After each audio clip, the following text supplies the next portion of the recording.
Welcome everyone to today's market recap. In this video, I'm going to be sharing a lot of valuable information with you and covering all kinds of trades you could have taken today. If you want to get better at trading, this is the ultimate way to do so. Let's jump right into it. So going into the morning, we actually had an SMT at these lows, which was a good sign to be bullish going into the day.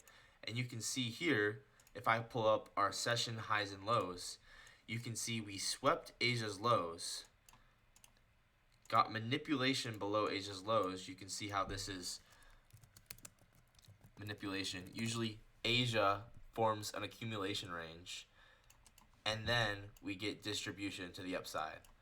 And you can see that we were in statistical discount. So this is the statistical mapping indicator. Basically, it plots out your average expected manipulation and distribution on a bullish day and a bearish day. You can see we went around close to that expected manipulation and then distributed to that daily distribution level.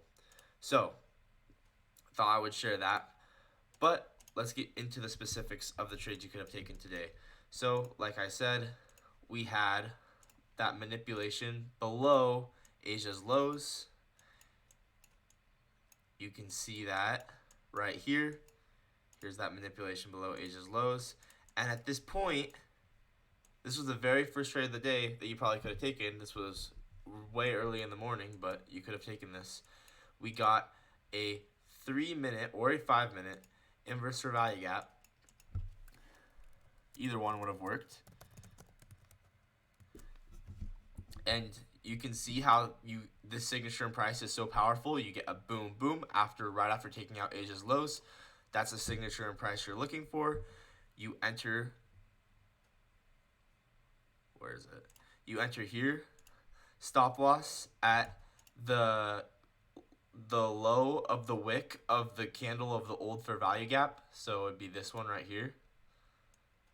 Stop loss right there. In this case, it happens to be the low. And then you would simply target this high. Well, I guess you'd probably want to take this on the 3-minute. It'd be the same. So then you would simply target this high, and then you could target as well all of these highs. I would probably take all off here for a 1.5 to 1 risk reward trade, and you can see this would have hit right away. But then you could have left runners up to here for a 2.85 to 1 risk reward trade. And then you could have left runners up to Asia's highs, but this would have got stopped out at break even. Then later on, we came back and we retested this 3-minute or 5-minute BPR, whichever one you want to call it. I would probably just say this is a 5-minute BPR. And you can see that this would have been a good BPR entry. You can enter at a BPR after having it sweep a low. So once you have a sweep of a low, you can enter at a BPR like this. And your stop loss for BPR entries goes at the actual swing low here. And you would have barely got not stopped out, depending on where you put your stop loss. And then here you could target any one of these highs or London and Asia's highs, and then boom, this would have been a 6 to 1 risk reward trade. So that would have been crazy if you caught that. But yeah, BPR entries after sweeping session highs and lows are really, really nice. So good job if you caught that one. Then a trade that FA and I caught together, I caught it on demo. I did not take this on an eval because even though I really wanted to, I was trying to be disciplined and only trade during the times that I normally trade, because I think just taking a random trade in the morning before I was supposed to be trading, if I took that and I took a loss, I would have been very upset. But we will talk about this because I think this was really good. This was pretty early in the morning before I normally trade. And you can see we got a 1-minute IFG off of a 1-minute fair value gap. So you enter at that 1-minute inverse fair value gap. Stop loss at the low of the IFG candle. So this right here. So this is the candle that of the old fair value gap that got inverse. Your stop loss goes at the wick of that candle. And then I would simply target this high for a nice 1.3 to 1. Remember, you don't need huge wins to make a lot of money. This, if you risk 200 per trade, this is like 250 bucks right here. So that's awesome. But you can see that if you actually had held this all the way to, where is it? If you had held this to previous day's high, which is this blue line right here, this is the previous day's high, you can see this would have been a nice 4.2 to 1 risk reward trade, risking 200 bucks. That is $800 made in a matter of 1 hour. So very, very cool. Then you can see I took this one live. Here you can see me taking it. Took this live. Entered at that inverse. Entered just a minute, like half a minute late. And then you can see it was working out pretty well. I took partials all the way up. I thought I was going to get stopped out. And yeah, I was supposed to leave runners to previous day's high, but I ended up going all out here. But I should have just left the runners to go to previous day's high. So anyway, this was a good trade, except I should have made sure I left the runners to go to previous day's high. And that would have been a little better. So then we have the trade that I took on my eval. Now, this is a little sad because I took 4 trades on my demo today. 2 of them were really profitable. One was a 2 to 1 and one was a 4 to 1. This was the 4 to 1. I had 2 break evens on demo, and then I had 1 loss today. But the 1 loss was on my eval account, and so we're going to talk about that. The 1 loss on my eval account was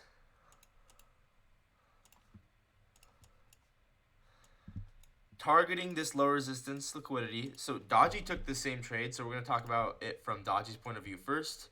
You can see Dodgy entered after we swept previous day's high, which was the clear target. It made sense to go target this low resistance liquidity. I think this was a completely valid trade. We were in premium. We had a accumulation range, so this could have been easily seen as an AMD day. I was expecting distribution down to these equal lows. That was my thoughts.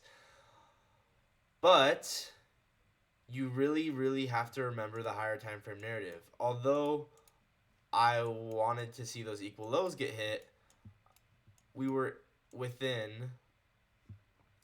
this higher time frame bullish movement to take out this high. You can see we actually held this daily BPR here. We held this daily BPR. See that? And then as well, we held this daily mean threshold. See how that perfectly held that?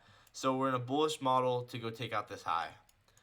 And so anyway, it's very important to have your higher time frame context in line with your trades. Even though I thought this could be an AMD day, because I was bullish, but I was thinking that maybe we could manipulate down the start of the week and then be bullish the rest of the week, but we did not do that.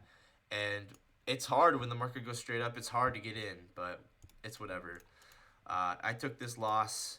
Dodgy, you can see he took it on the 5 minute.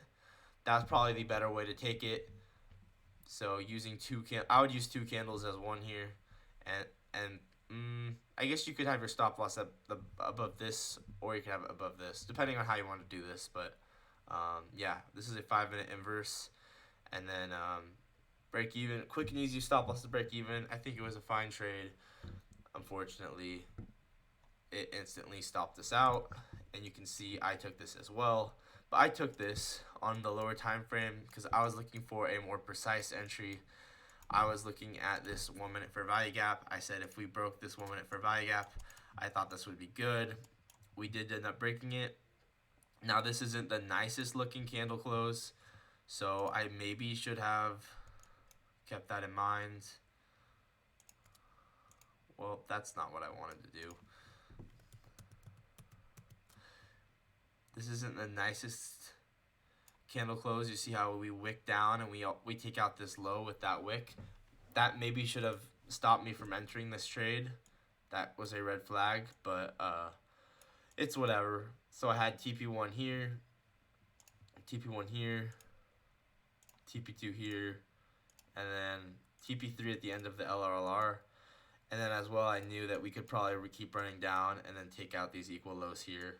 But that did not happen. And we did end up coming back up and stopping me out.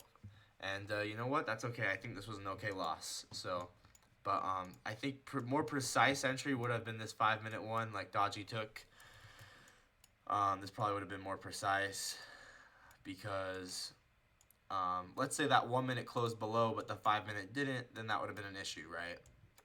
But I don't know. I think maybe this 1 minute one was fine.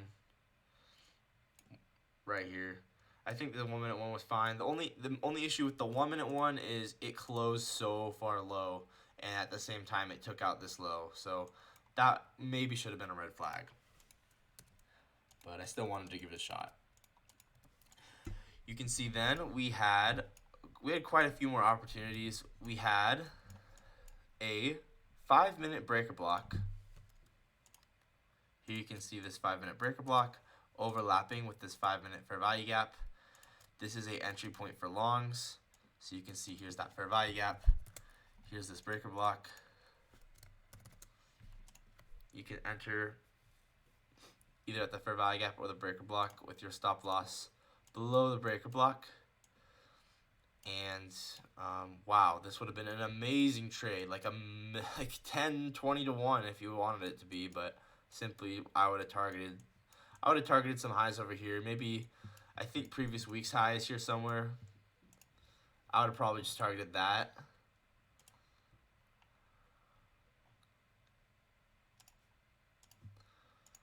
Yeah, I would have simply targeted previous week's high here for a nice 5-2-1 risk reward trade.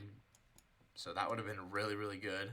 I obviously probably would have taken partials here, and that would have been a nice 1-to-1. But yeah, this would have been a good trade had I had seen it. Unfortunately, I was still obsessed with this idea that we had to go run this low resistance liquidity. So a big lesson for today is if the market is moving in a direction, a lot of time it's going to keep moving in that direction. A lot of the time it doesn't want to change its mind, and you can try and force reversal all you want, but what's in motion often stays in motion, and the higher time frame is drawing it much higher. So just be careful when you're trying to predict reversals when the market is one-sided. Just be careful. And anyway, then as well we had, let's see, I think those were the main trades of the day. I think I covered most of everything. There was this breaker from earlier in Asia session that I spotted with someone in the stream. Essentially, you had, yeah, I'd say this 3-minute one. You had the series of up close candles before we swept out this low, and then we shifted structure. So you had that. I like to mark out the highest up close candle as my breaker now, or just like the body of it is nice. Either way, but you can also mark it out as a series, either one. And so anyway, depends on how you want to do it. But you can see this overlapping with this fair value gap is really, really nice for an entry. And so fair value gap, breaker block, breaker block, and then you could just simply do the same thing as before. Enter here, target these highs, and then Asia's highs, which would unfortunately stop you out of break even, but you'll be able to make some money on Asia's highs. And once again, this would be like, oh wow, this would be a really good trade. Yeah, I noticed you can sometimes get really good trades off of these breaker block entries. This would have been even just a 4-to-1 up to this high here. Like, if you took all off here, that's $800. If you took half off here, that's $400, right? So this is amazing. You don't need you wouldn't even need to shoot for Asia's highs. This would be a 4-to-1, and that would have been, yeah, that would have been about, if you took all off there, that'd be about $800, risking $200 per trade. So you can see how powerful this stuff is. Then, honestly, I think that mostly covers it for today. Oh, I took one more trade. This was the one other trade I took later on. There was honestly not really much you could do in here. It was really choppy. It was hard to really get any entries. But then eventually, I saw this. I saw this three. So we had a high, low, higher, high, lower, low. So we had this. And like I said, I like to mark out the bodies now. I think that it's really, really nice to mark out the bodies. I guess technically I used the 1 minute. Whoops. So I used the 1 minute. I used this. Boom. And then I marked out this fair value gap here. Boom. Drag that over. And so let me show you this trade on demo. I took this on demo. This fair value gap overlapping with this breaker. Stop loss above the breaker. TP1 instantly got hit. So I took half off. And this was half off was at a 3-to-1. So that's $300. That's $300. Obviously this was demo, but $300 if this was on your eval account or your funded account. $300 off of half of the trade. And then if the other half hit, that would have been $600. That's crazy. So $300, $300, and then $600. Off of one trade, risking $200. If you took all off here, this move down would have been $600, risking $200 on your funded account. So anyway, you can see the power of some of this stuff and how incredible it can be. And then,